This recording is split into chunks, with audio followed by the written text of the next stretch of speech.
Vivo has been making some major steps in terms of offering various methods of authentication for smartphone devices in 2018. The V11 Pro is one such smartphone that manages to pack the latest security tech into the device. This is Sunday from RevAtlas. Let's take a look at the fingerprint and face scanning technology on the V11 Pro. At first glance, any layman would be forgiven for thinking that the V11 Pro lacks any form of biometric authentication. The lack of a traditional looking fingerprint scanner at the front or back of the phone is the reason. The V11 Pro actually has an in-display fingerprint scanner and is the 4th generation in its implementation. The fingerprint scanner is located underneath the display and is physically untraceable even when you shine a light source onto a display. The process of registering a fingerprint is as simple as any other fingerprint scanner. You scan the finger as well as the edges and you're ready to go. The fingerprint scanner is located towards the bottom of the display and is centered. You also have an enable fingerprint icon that will illuminate in order to guide your finger's position when the phone detects motion. The scanner is fast and accurate and also manages to detect your finger through layers such as screen protectors.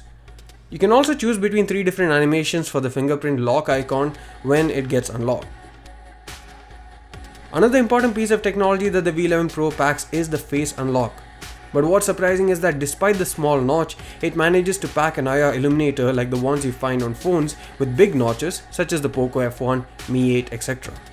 It's impressive how they managed to pack in such technology into such a tiny bezel, and the way they have done it is by adding the IR illuminator onto the upper right corner between the device's frame and screen.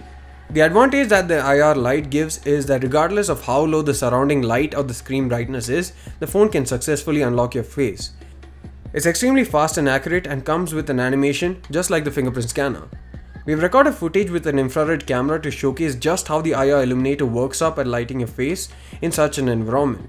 The IR light is invisible to the naked eye, so you require a special camera such as this to capture the same in action. IR illuminators have been done before on smartphones, but I'm yet to come across a smartphone that managed to do it without having a huge notch that ate into the screen estate, so that's a thumbs up from me to the Vivo engineering team. Thanks for watching this video. See you again in the next one.